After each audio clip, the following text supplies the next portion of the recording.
안녕하세요. 사연에 빠지다의 DJ 민영입니다. 오늘도 두 가지 사연 준비되어 있으니 끝까지 함께 해주시고요. 구독과 좋아요 버튼도 꼭 눌러주세요. 그럼 오늘의 사연 바로 만나볼게요. 안녕하세요. 제가 일부러 결혼을 느긋하게 바라봤던 건 아니고요. 별 생각 없이 하루하루 살다가 보니까 어느새 20대 나이를 다 보내고 말았더라고요. 30대에 들어서고 나서야 슬슬 결혼 생각이 들기 시작했었고요. 하지만 마음이 그렇다고 해서 성급하게 결혼이라는 문턱을 넘어서면 왠지 안 될 것 같았어요. 그래서 신중하게 굴었습니다. 어설픈 인연과 인생의 동반자가 되고 싶지는 않았거든요. 저는 제 친정 부모님의 결혼 생활 모습을 통해서 결혼이란 신중해야 하며 상대에 대해서 잘 알고 확신이 있을 때만 결혼을 해야 한다는 생각을 가지게 되었던 사람이에요. 그러니까 마음이 급하다고 해서 굳이 서두르고 싶지는 않았던 거예요. 그러던 제가 함께 있으면 너무나도 즐겁고 시간이 가는 줄 모를 만큼 대화가 잘 통하면서도 편안하고 그래서 미래를 함께 걸어가고 싶은 인연을 드디어 만나게 되었습니다. 3살 연하의 제 남편이었습니다. 남편은 평범한 직장인이었고 그건 저도 마찬가지였습니다. 연애를 하는 동안 남편이 어떤 사람인지는 알게 되었어도 그 집안 배경이 어떤 건지는 잘 몰랐어요. 솔직히 말해서 뭐 그렇게 특별할 게 있을까 싶었고요. 집안이 거기서 거기인 법이라고 막연히 생각했었어요. 제가 봐오고 겪어온 남편이라는 사람이 되게 무난한 사람이라서 그랬나 봐요. 결혼 생각이 잘 통했고 그렇게 결혼하기로 약속을 하고 난 이후부터 펼쳐진 반전 드라마에 제 정신이 어질어질하게 될 줄은 상상도 못했었네요. 절대 안 된다. 내 눈에 흙이 들어가도 절대로 허락 못해. 초전부터 매서운 시어머니의 반대에 부딪혔습니다. 생각지도 못한 난관이었어요. 남편도 설마 이런 반응을 마주할 줄은 몰랐다고 하면서 적잖이 당황해했어요. 왜냐하면 시어머니께서 당신의 아들에게 연애 간섭을 하신 적이 없었기 때문입니다. 너무 나이 먹기 전에만 결혼하라는 그런 정도의 무난한 소리만 아주 가끔씩 하셨다고 그랬어요. 그래서 남편은 시어머니께서 설마 이렇게까지 단호하게 반대를 하실 줄은 예상하지 못했던 거예요. 네가 설마 이렇게까지 수준 떨어지는 여자를 만날 줄 몰랐지? 네? 수준? 엄마, 수준이라뇨. 이 사람이 뭐가 어디가 어때서요? 그걸 굳이 내 입으로 다 이야기를 해야 하니? 이미 하나부터 열까지 수준이 뒤떨어져 있는데 굳이 왜 확인 사살을 받으려고 해? 내 입만 아프고 네 맘만 아프게. 엄마, 진짜 이러실 거예요? 남편은 눈이 뒤집어져서 화를 내기 시작했죠. 제가 여기서 남편을 만류하면 남편의 입장이 우스워질 것 같기도 했고 그렇다고 두둔을 하자니 시어머니께 제대로 밉보이게 될 것 같아서 이러지도 저러지도 못하는 입장이었습니다. 남편이 평소에 자기 가족들과 어떤 관계로 지내왔는지는 솔직히 제가 잘 모르고 있었으나 불효막심한 인물은 아니었을 거라고 확신했기에 저 때문에 모자 사이에 균열이 생길 것 같아서 좌불안석이었고요. 일단 집안부터 탈락이잖아. 이혼 가정 집구석? 나는 절대로 그따위 집구석이랑 사돈 맺을 생각 없으니까 그런 줄 알아라. 어디 결혼할 여자가 없어서 부모가 이혼한 여자하고 결혼을 하겠다 그래? 그건 이 사람의 잘못이 아니잖아요. 오히려 이 사람은 자기 의사와는 전혀 상관없이 이혼 가정이 되는 바람에 피해를 입었다고요. 피해자를 불쌍하게 봐주진 못할 망정 비난을 하면 안 되는 거잖아요. 그래, 네 말이 맞다. 피해자. 부모가 멋대로 이혼해버리는 바람에 손도 못 쓰고 이혼 가정의 자식이 되어버렸으니 피해 입은 건 맞지. 하지만 그렇게 따지면 한도 끝도 없어. 몹쓸 범죄당한 피해자? 너무 안 됐고 불쌍하지. 그 피해 돕기 위해서 모금운동 일어난다면 나는 기꺼이 몇 푼 보태줄 거야. 하지만 그 피해자가 내 자식하고 결혼한다 그러면 그건 반대인 거야. 세상에 얼마나 많은 사람들이 있는데 왜 하필 그런 인물이 내 자식하고 결혼한다고 그래? 그리고 내 자식은 왜 하필 그런 인물하고 결혼을 하려고 하는 걸까? 이런 생각부터 드는 게 어쩔 수 없는 부모 마음이야.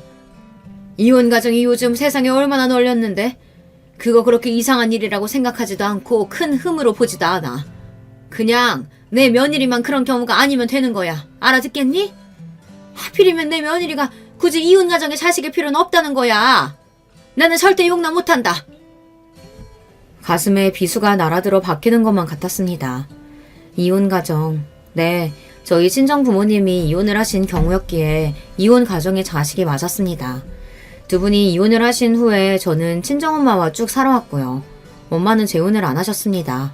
앞으로도 영영 누군가와 다시 부부로 살 생각은 없다고 못을 박아두신 분이었고요. 그래서 저에게는 아버지 자리가 공석이었습니다.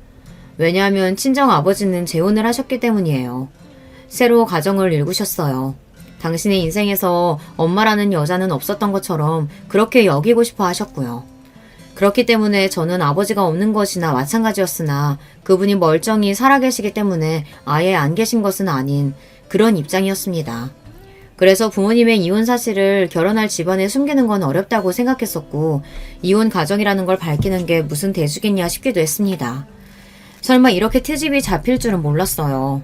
너무 상처가 되어서 망연자실했고 남편은 하필이면 이혼 가정의 며느리를 맞이하고 싶지 않다는 시어머니의 뜻이 뭔지는 알겠으나 어쨌든 제가 어렸을 때 부모의 이혼을 겪은 불쌍한 피해자이기 때문에 그런 잣대를 들이미는 건 너무 잔인하고 냉정한 거라며 목소리를 높이고 있었습니다. 남편은 당연히 저희 부모님이 이혼하신 걸 진작 알고 있었으니까 이 문제에 있어서 아무렇지 않았기 때문에 시어머니와 맞선 것입니다. 그러나 시어머니께서는 이제 아예 저를 삿대질하시며 남편을 향해 이렇게 말씀하셨어요. 나이가 많은 것도 마음에 안 들어. 나는 네가 너보다 더 나이 많은 여자하고는 결혼 안 했으면 한다. 연상이 웬 말이야, 연상이? 연상이면 뭐가 어때요? 3살밖에 차이 안 나고 지금도 거의 동갑처럼 친구처럼 지내고 있어요. 결혼해서 나이 들어가면 3살 차이는 아예 안 느껴질걸요?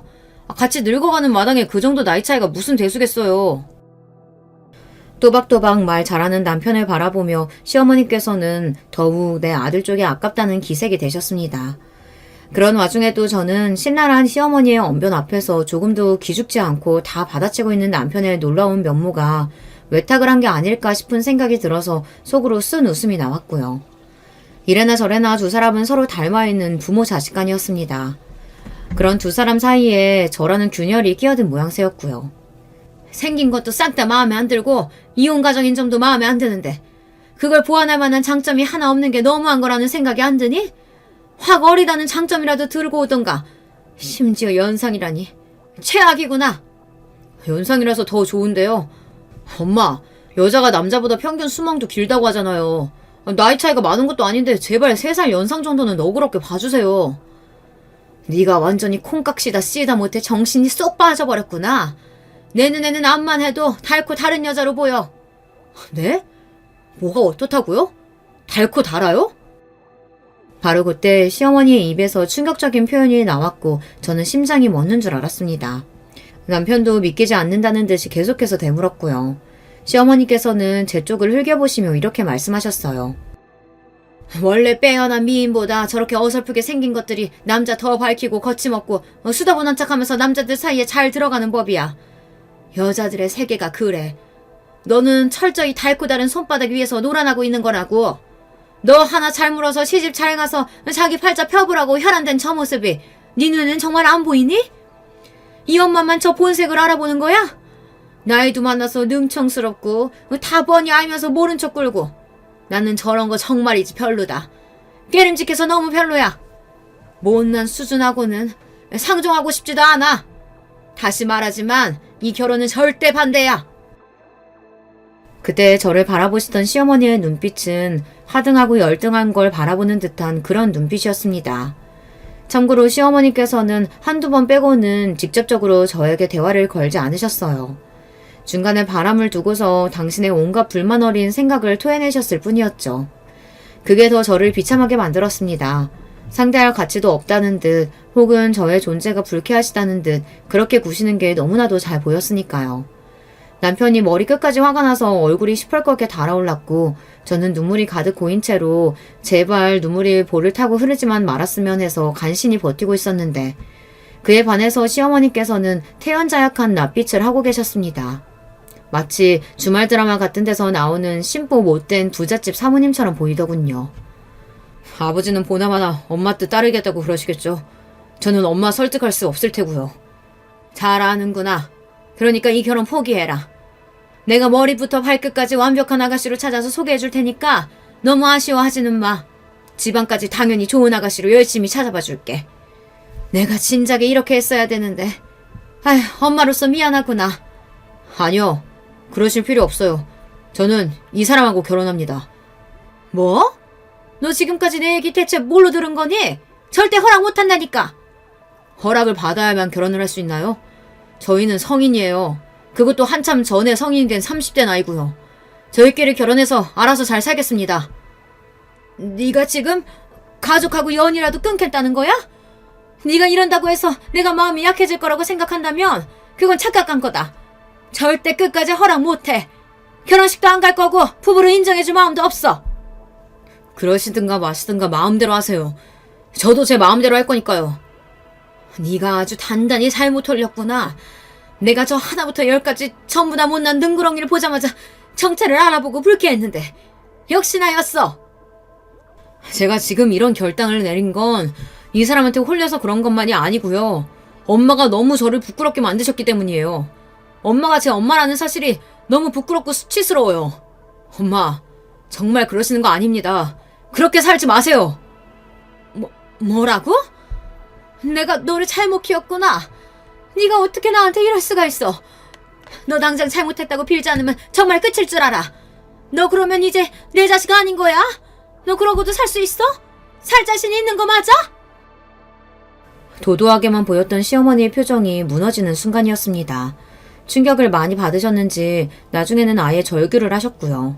하지만 남편은 결의에 가득 찬 얼굴을 냉정하게 굳힌 채고 저의 손을 잡고서 시댁을 빠져나왔습니다. 제가 어찌할 바를 모르고 시어머니께 인사라도 드리려고 남편의 손에 끌려가면서도 어떻게든 고갯짓을 하며 인사를 남겼지만 저를 향한 분노의 시선을 받아야만 했습니다. 저에게 오만 가지 무례한 지적을 다 하셨던 건 그만큼 시어머니 당신께서는 당당하고 잘나셨다는 것이겠죠. 시아버지께서는 연세가 좀 많으셨어요. 일만 하시느라 앞만 보고 달리시는 게 너무 바빠서 결혼을 늦게 하신 분이었거든요. 시어머니 쪽이 9살 연하였는데 관리를 워낙 잘하신 것인지 동안이셨습니다. 나이보다 훨씬 젊어 보이셨고요. 진짜로 젊었을 적에는 아주 미인이셨다고 합니다. 제가 나중에 사진을 보니 정말로 그러시더라고요. 남편은 약간 개성이 들어간 훈훈한 얼굴이고 시아버지를 더 닮은 편입니다. 대신 체형이 시어머니 쪽을 닮아 호리호리하고요. 남편에게는 형제가 한 명 있었는데 아주버님은 얼굴이 시어머니를 닮아서 잘생겼습니다. 누가 봐도 미남 얼굴이에요. 체형은 시아버지 쪽을 닮아서 다부진 편이었고요. 아주버님은 이미 그때 장가를 드신 상황이었어서 제가 남편하고 사귀면서 결혼 이야기를 주고받게 된 이후 아주버님이 회사에서 깜짝 승진을 이뤄내신 경사가 있었어요. 그리고 승진과 생일이 겹쳤었거든요. 그래서 제가 남편을 통해서 소소한 선물을 아주버님께 챙겨드린 적이 있었습니다. 기대하지 않았던 승진이라 그렇고 마침 또 생일이라 그렇고 두 가지를 동시에 듣게 되니까 왠지 제가 무시하기가 어려워서 큰 건 아니고 적당한 성의 표시가 될 만한 걸 선물로 드렸거든요. 아주버님이 남편을 통해서 정말 고맙게 잘 받았다고 인사를 전해오셨고요. 그러면서 둘이 데이트할 때 쓰라고 카페 기프티콘을 남편에게 주셨습니다. 다들 스타벅스 아시죠? 스타벅스 카페에서 쓸 수 있는 3만원 금액권이었어요. 선물을 그냥 받을 수도 있는 건데 그렇게 보답해 주시니까 너무 감사한 마음이었고 소소한 것이라도 선물을 드리기를 잘했다고 생각했습니다. 하지만 나중에 알고 보니까 이걸 두고도 시어머니께서는 저를 안 이쁘게 보신 모양이었어요. 쥐뿔 아무것도 없는 주제에 나이만 먹고서 능구렁이처럼 군다는 등 제가 남편과 반드시 결혼할 작정으로 고단수처럼 굴면서 아주버님을 미리 포섭한 게 머리가 너무 비상하게 느껴져 시어머니의 입장에서는 징그러웠다고 나중에 이걸 알게 되었고요. 고작 그걸로 제가 아주버님을 포섭했니 어쩌니 했다는 게 제 입장에서는 정말 어처구니가 없을 따름이었어요. 그리고 제가 남편하고 강원도 쪽이랑 멀리 여수까지 바다 여행도 다녀온 적이 있었는데 1박 2일로 밖에서 함께 자고 온 것이 시어머니 입장에서는 또 괘씸하고도 영악하게 느껴지신 모양이었고요. 제가 남자를 잘 알아도 너무 잘하는 여자라고 생각을 하게 되셨던 건가 봐요. 그런데 저는 말이죠. 하늘에 맹세코 남편의 집안이 그렇게나 여유로운지 전혀 몰랐습니다. 아주버님께 선물로 보내드렸던 것도 남편과 1박 2일로 놀러 다녀왔을 때도 전혀 상상조차 못하고 있었어요. 이제 본격적으로 양가의 결혼 이야기를 알리고 인사를 드리자고 이렇게 되었을 때부터 그제서야 제가 남편이 어떤 집안에서 나고 자란 인물인지 알게 되었던 것입니다. 시아버지께서 젊으셨을 적 사업을 시작해서 제법 성공 궤도에 올려놓으셨던 분이었고요. 그러느라 결혼도 늦게 하셨죠. 제법 사학가의 면모를 갖추시게 된 다음에는 시어머니 같은 9살 연하의 미인과 결혼을 하실 수 있었습니다. 아들 둘이 태어나고 난 뒤에는 몇 년간 답보 상태에 머물러 있던 사업장에 변화를 꾀하셨고 그때 시아버지께서 정말 큰 성공을 거두셨던 거예요. 그러나 남편이 고등학교에 재학 중일 때 시아버지께서 처음으로 커다란 건강의 문제에 맞닥뜨리셨어요. 그 이후로는 건강에 완전한 회복이 없었고 계속해서 점점 더 안 좋아지기만 했을 뿐이라고 합니다. 몸에 계속 안 좋아지니까 시아버지께서 성격이 많이 예민해지셨고 그러면서 점점 더 돈에 집착하시며 구두쇠 기질을 가지게 되셨다네요. 원래도 버시는 규모에 비해서 검소하게 사시던 편이었고 당신 스스로도 몸이 계속 안 좋고 기분이 들쑥날쑥하게 된 걸 잘 아시니까 대외적인 부분을 점점 더 시어머니께 의지하고 맡기며 지내게 되신 게 바로 시아버지였습니다. 희한하게 아들 둘이 둘 다 성격이 독립적이었고요. 아주버님도 그러했지만 특히나 남편이 워낙 자유분방한 성격이었어요. 어디에 구애받거나 얽매이는 것을 어렸을 때부터 싫어했다고 합니다. 대학교 재학 시절에는 독단적으로 휴학을 결정하고서 그 휴학 기간에 혼자 외국 여행도 다녀왔을 정도였고요. 아무리 시아버지께서 나이가 드실수록 지독한 구두쇠의 면모가 강해졌다고 한들 어쨌든 남편은 잘 사는 집안에서 유복한 환경을 누리고 태어나 자란 입장이잖아요. 그런데도 잘난 척은 하는 게 전혀 없었어요. 남의 시선을 크게 신경 쓰지 않았습니다. 남편은 기본적으로 돈은 있다가도 없는 것이라고 생각하며 사는 사람이기도 했어요. 이런 면에서 저와 잘 맞았고요. 그래서 제가 남편이 설마 부잣집 자식이라고 생각을 못했던 것입니다. 남편은 보여지는 것을 중시하는 시어머니와 성향이 딴판이었어요. 정반대죠. 시어머니께서는 남의 시선이나 평판 등을 엄청나게 신경 쓰시는 분이었고요. 지난 여름까지 잘 입었던 내 아끼는 원피스가 올해 왜 이렇게 몸에 너무 딱 맞는 것 같지? 그 사이 몸이 불어났나? 체중은 그대로인데. 아휴, 나이가 들어서 체형 관리가 점점 힘들어지네. 오늘부터 당장 식단 조제 들어가야겠어. 나이 먹어서 이제 예전만 못하다는 그따위 소리 내가 들을 수야 없지. 사람들이 그럼 나를 뭘로 보겠어? 시어머니께서는 나이가 들면 떨어지는 소화력에 맞춰서 식단까지 전문가한테 따로 받아다가 드시는 분이었어요. 관리가 철저하셨는데 그 기저에는 당신 스스로를 위하는 마음이기보단 남들이 당신을 어떻게 생각하고 쳐다볼까 그런 계산이 들어있었습니다. 잘난 능력을 지닌 남자의 옆에는 외모가 뒷받침되는 여자가 자리해야 어울리는 한 쌍의 그림이라고 그렇게 생각하시는 편협한 사고방식의 주인공이시기도 했고요. 이런 분이었으니 제가 성에 차실 리가 없었던 것입니다. 저는 그런 줄도 모르고 당연히 허락을 받을 수 있을 거라고 예상했었는데 신랄한 시어머니의 비난 앞에서 커다란 상처를 받았어요. 어림도 없었던 인정을 받을 수 있을 거라고 믿었던 제 자신이 비참하게 느껴지기까지 하더군요. 이런 저를 보면서 남편은 너무나도 미안해했고 가족들을 등진